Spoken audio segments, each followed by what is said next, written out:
Olá, meus amigos, sejam muito bem-vindos.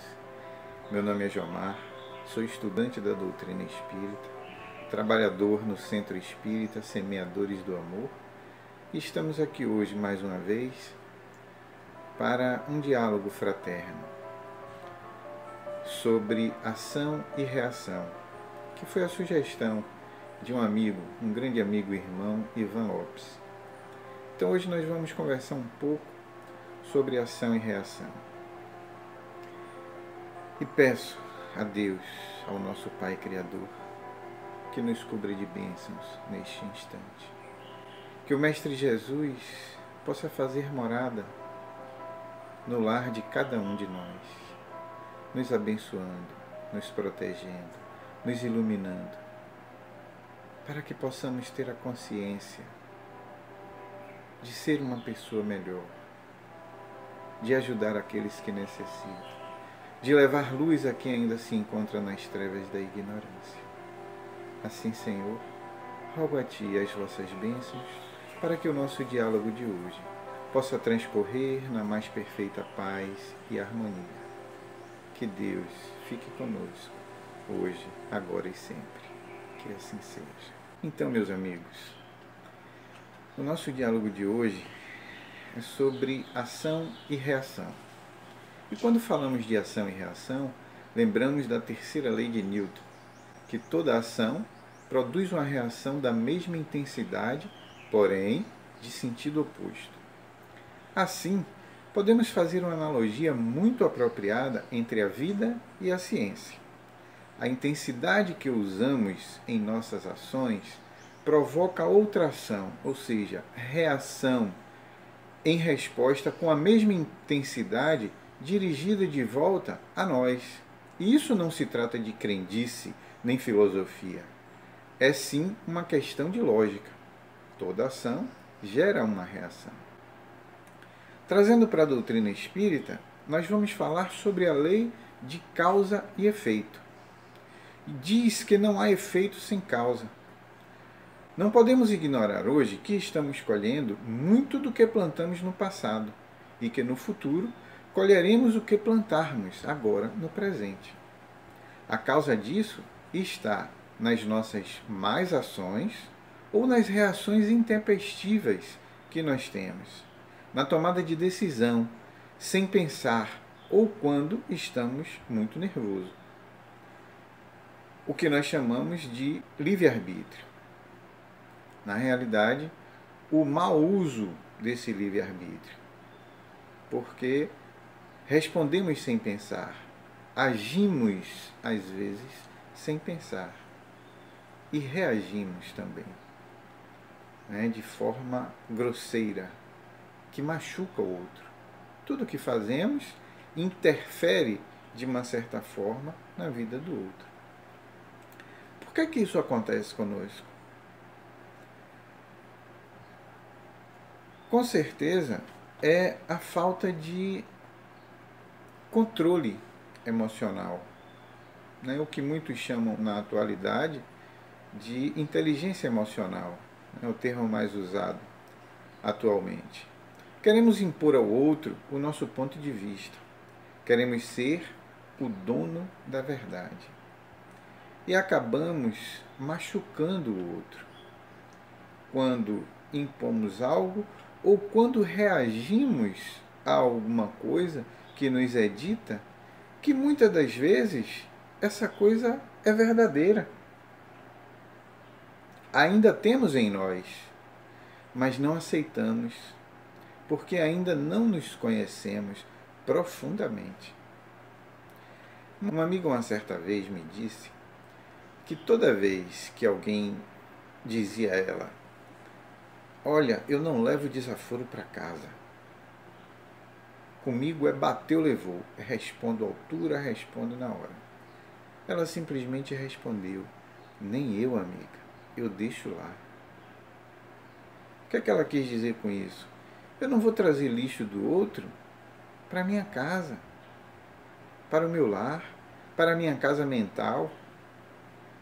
Eu não posso me deixar me contagiar pelo negativismo do outro, pela raiva, pelo rancor do outro. Nós temos que procurar contagiar as pessoas com o nosso otimismo, com a nossa fé, com a nossa alegria, com o nosso sorriso. E não se deixar contagiar pelo negativismo do outro. Não podemos nos nivelar por baixo, independente da situação. O Evangelho traz várias lições, vários ensinamentos, vários exemplos do Cristo e tantas outras obras maravilhosas que nesse momento devemos aproveitar para fazer boas leituras, para que o nosso diálogo seja edificante, seja prazeroso, ajude as pessoas e nos ajude também a cada dia, porque só falamos daquilo que está cheio o nosso coração. E não devemos querer impor nada a ninguém. Chico nos disse uma vez que a verdade que fere é pior do que a mentira que consola. Então, saibamos conversar. Tenhamos um diálogo edificante. Porque quando falamos com mansuetude, com tranquilidade, somos muito mais fáceis de ser ouvidos, de ter a atenção do outro. Mas quando somos rudes, as pessoas não querem nem estar perto. Elas não querem nem ouvir a nossa voz. Quanto mais estar próximos a nós. Com certeza, vocês já devem ter ouvido a seguinte pergunta: você prefere ter razão ou ser feliz? Claro que, imediatamente, pensamos em ser feliz. É o que nós buscamos o tempo inteiro. Mas quando estamos diante de um embate com alguém, e esse alguém nos fere, nos machuca, obviamente que a gente deixa a felicidade de lado e quer ter razão. Então nós estamos na contramão do processo. Queremos ser felizes, mas estamos indo na contramão do processo. Porque não abrimos mão da razão. Queremos ser sempre o certo no esporte, na política, na religião e nos relacionamentos. Queremos sempre ser o dono da verdade nos relacionamentos. Então, em casa é que começa esse exercício, onde nós precisamos ceder um pouco. Cada um tem que ceder.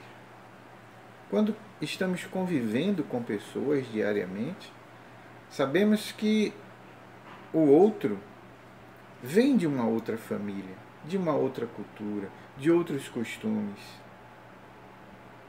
Nos encantamos no primeiro momento, mas após a convivência vai aflorando as divergências. E aí cabe a cada um ceder um pouquinho para que essa convivência se torne prazerosa. Porque essa célula da família é a primeira sociedade que Deus sabiamente nos colocou para que pudéssemos aprender a conviver numa sociedade maior, a respeitar o direito do outro, a saber onde começa o nosso e termina, a entender os nossos limites, a perceber que precisamos do outro para o nosso dia a dia, para o nosso crescimento. E da mesma forma que estamos influenciando, nós somos influenciados. Então, nós queremos normalmente ser o centro das atenções, ter o poder, sem medir as consequências dos nossos atos, sem perceber o que estamos semeando. E quando chega a hora da colheita, meus amigos, aí nos vitimizamos, porque quando não semeamos bem, a colheita ela chega, ela é obrigatória. E aí nos vitimizamos. Mas na realidade, nós somos vítimas da nossa imprevidência. E o que nós fazemos com isso? Culpamos o outro, culpamos a Deus. E o que nós fazemos normalmente é culpar a Deus. E o pior, ainda dizemos o seguinte: Deus está me castigando, não sei nem porquê, mas estou sendo castigado. Não tem lógica. E a gente precisa raciocinar com lógica. Primeiro que Deus é justo e não é castigador. Ele nos dá a oportunidade, através do livre-arbítrio, de sermos como desejamos ser. No entanto, pela ordem natural das coisas, tudo que causarmos repercutirá em um efeito. Nossas ações provocam uma reação e colhemos dos canteiros da vida simplesmente aquilo que plantamos. Temos que estar mais atentos àquilo que pensamos, àquilo que falamos, para que as nossas ações sejam ações boas e ajude a elevar todos aqueles que convivem conosco. Que possamos ser a árvore que dá bons frutos. Lembremos que o Mestre Jesus nos disse: toda a árvore que não dá bons frutos será arrancada por meu Pai. Então que possamos dar bons frutos, que são as nossas ações boas, os nossos pensamentos, as nossas orações de elevação ao nosso próximo e a nós mesmos. Como é que nós fazemos isso? Através das boas leituras, sem se deixar influenciar por essa negatividade que ronda o nosso planeta, através da espiritualidade inferior. Temos que analisar todas as mensagens que recebemos, todas as conversações que nós temos, todos os diálogos. Precisamos fazer leitura não com os olhos dos outros, mas com o nosso conhecimento, com a nossa vivência, com aquilo que é melhor, com aquilo que está de acordo com as leis de Deus. E tudo isso nós temos no nosso Evangelho, no Livro dos Espíritos, tantas outras obras fabulosas que trazem exemplos fantásticos de como conduzir a nossa vida, para que façamos a boa colheita, plantando bem. Eu vou trazer aqui alguns exemplos, né, de causa e efeito,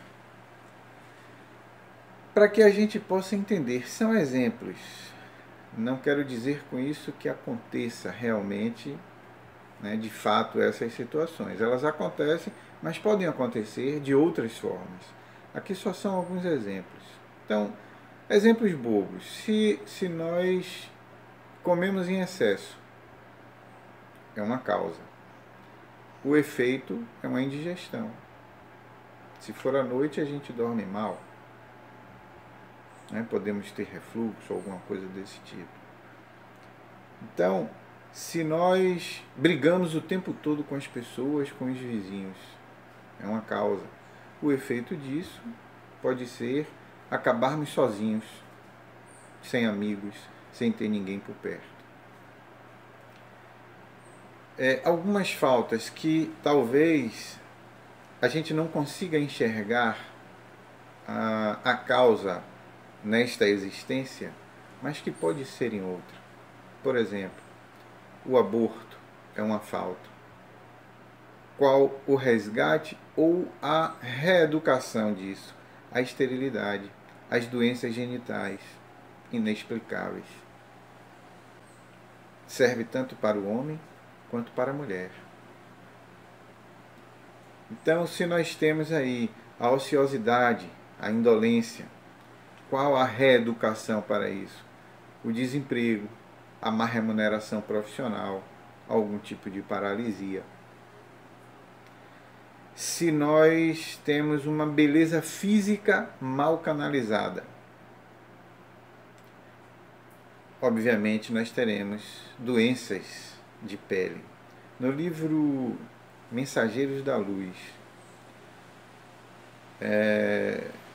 tem uma parte, né, que fala sobre o planejamento reencarnatório de uma mulher que ela vai reencarnar e ela vai ter uma doença, né? Ela vai continuar muito linda até os 19, 20 anos, mas depois terá um problema na tireoide, onde ela irá engordar muito e nenhum médico encontrará a solução para esse problema. Por que que isso acontece? André Luiz, em conversação com os mentores, eles explicam que na encarnação, na existência anterior, ela, muito linda, abusou da sua beleza física e destruiu muitos casamentos. E na encarnação atual, ela vem com esse problema. Agora, nós podemos mudar isso? Claro que sim.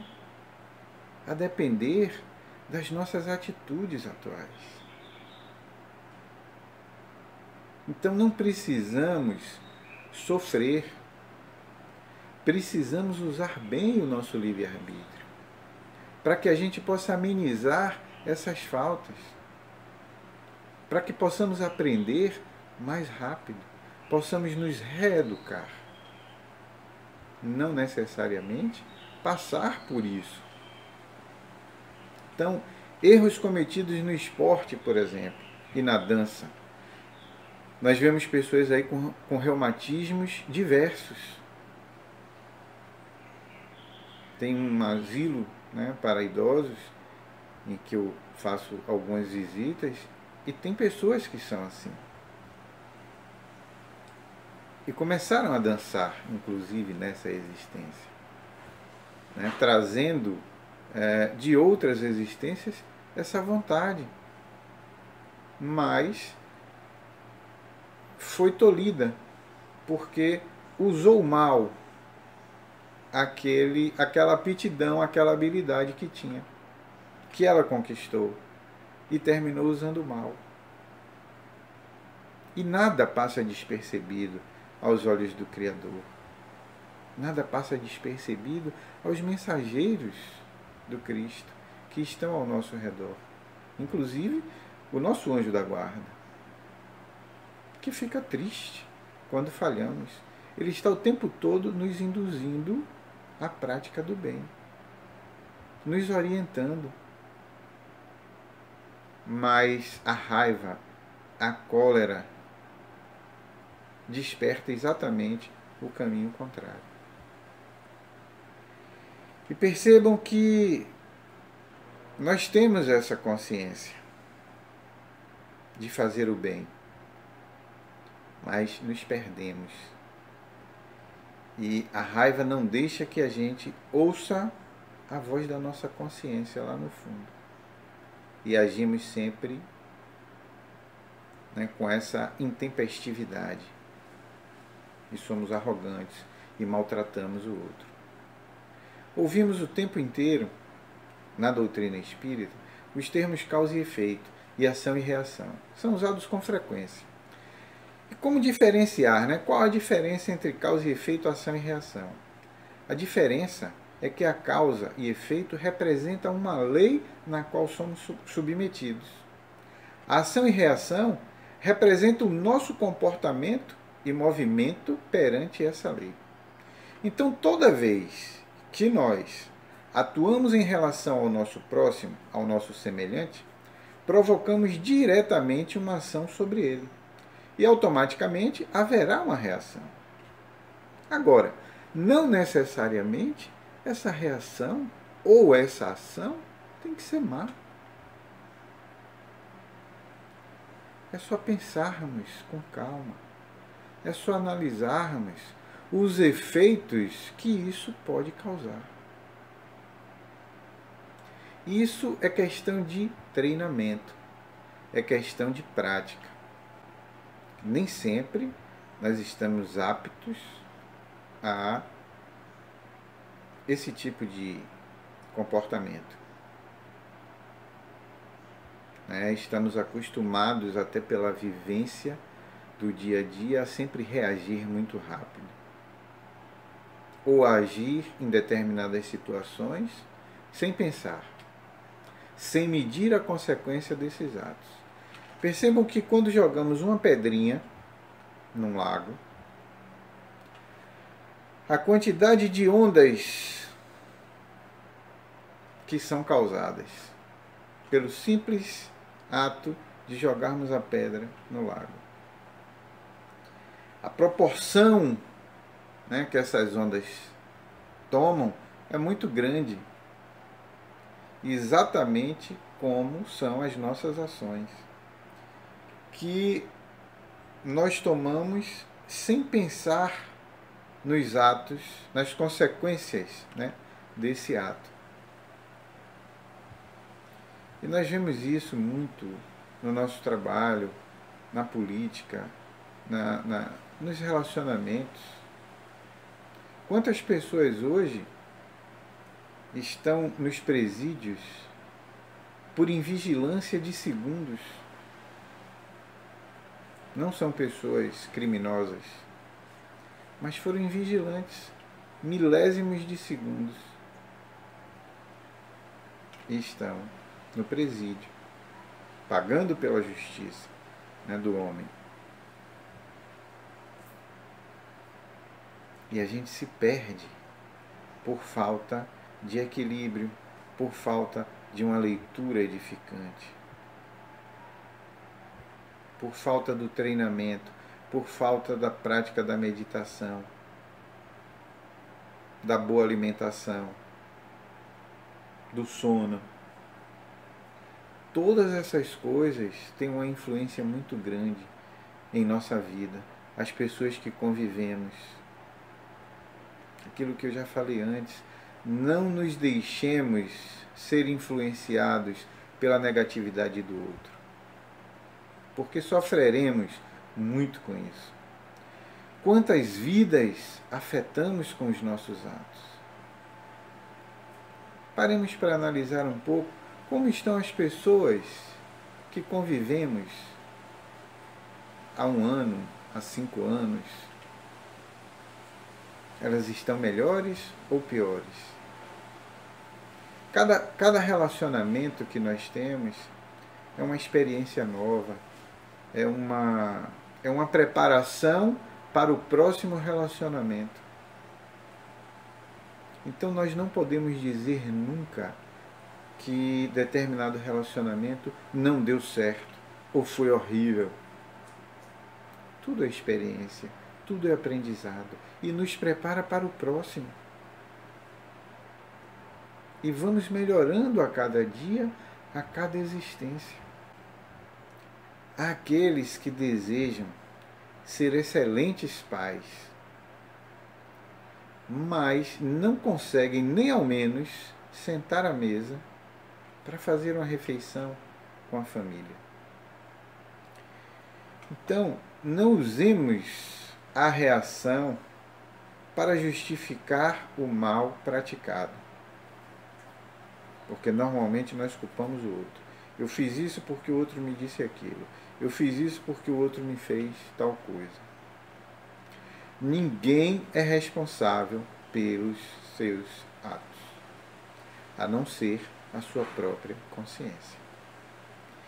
E quando nós paramos para analisar friamente, sem aquele ímpeto, sem aquela raiva, percebemos que se eu não tivesse dito ou feito tal coisa, isso não estaria acontecendo.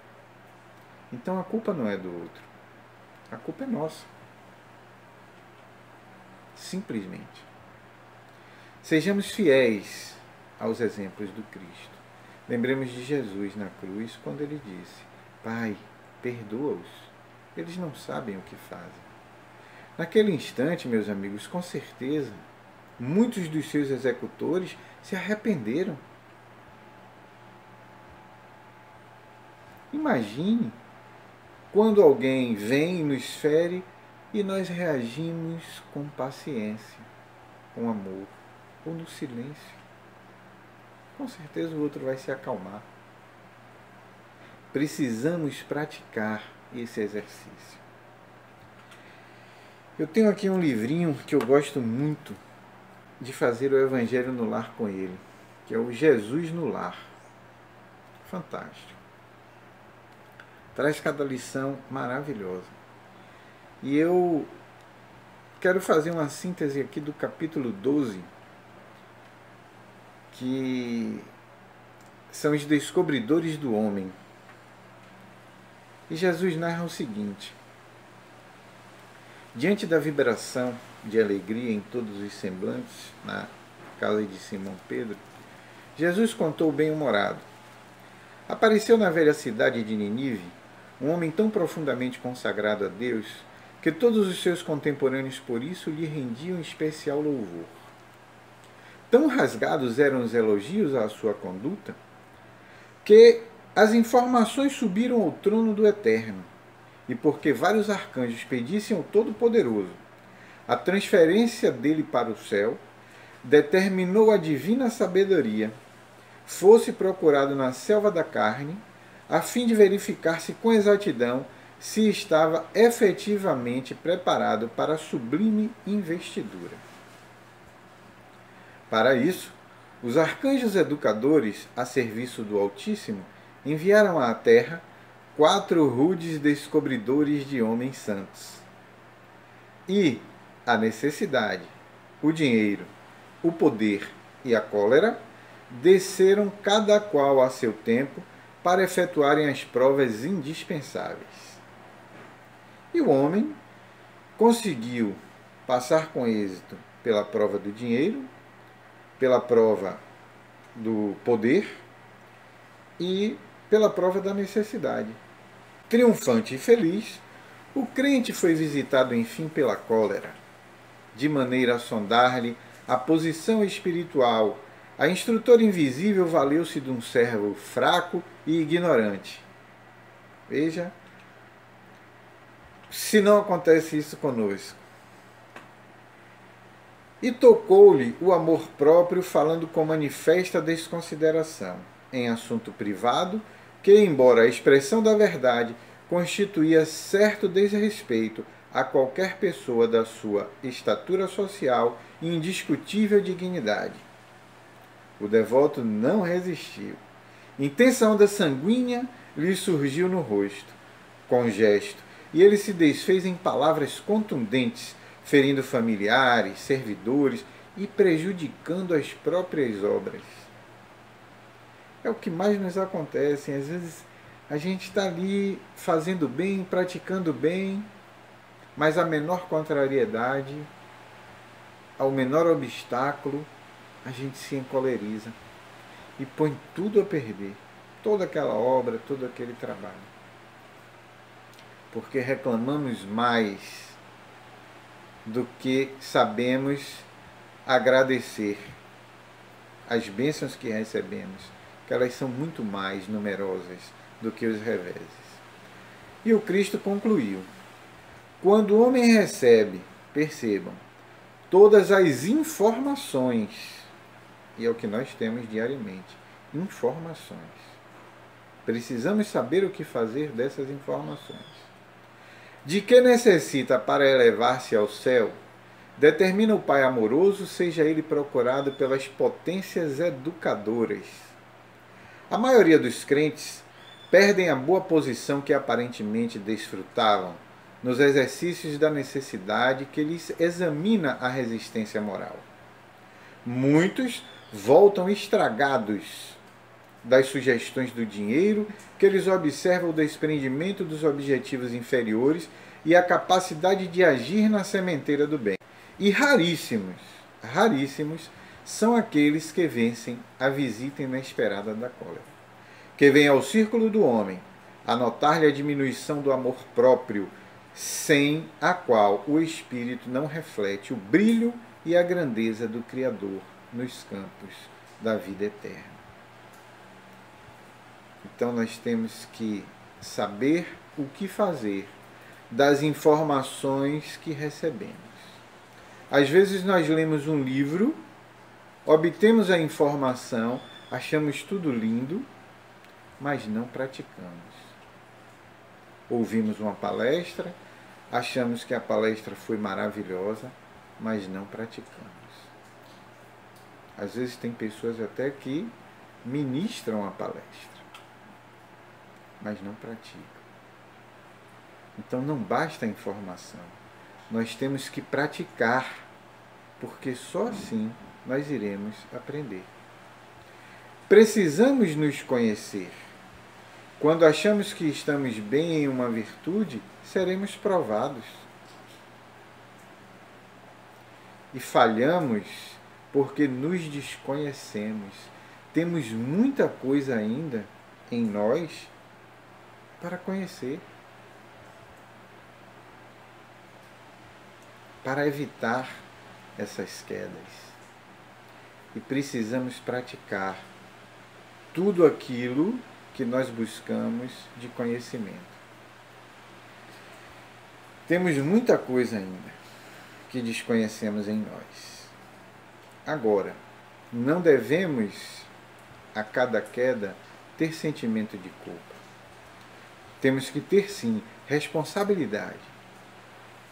Porque quando deixamos de ser vítimas, quando deixamos esse sentimento de culpa de lado e nos responsabilizamos pelos nossos atos, se somos responsáveis pelo que fizemos, temos que ter a responsabilidade, o comprometimento de mudar, de transformar.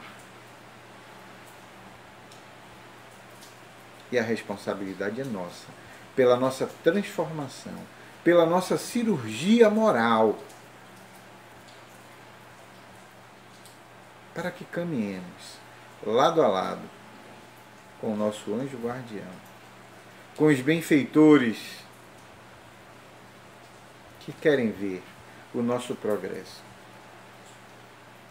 Quando estamos no centro espírita, ou em qualquer templo religioso que cada um de vocês frequente, nos sentimos mais fortes. Mas ali é apenas uma casa. Essa fortaleza ela tem que ser interna. Essa fortaleza ela tem que estar aqui, na nossa consciência. Pois somos filhos de Deus perfeito. E nada nos acontece de mal sem que não sejamos os causadores desse mal. Então cabe a nós a nossa mudança. Se somos os criadores das nossas mazelas, podemos ser perfeitamente autores da nossa própria mudança e da nossa história no bem, no amor, na paz. Basta para isso que oremos e possamos pedir a Deus, não coisas materiais, mas o auxílio necessário para a nossa caminhada, para o nosso bem viver, para que possamos viver melhor a cada dia. Eu tenho um livrinho aqui, um outro livro que eu amo muito.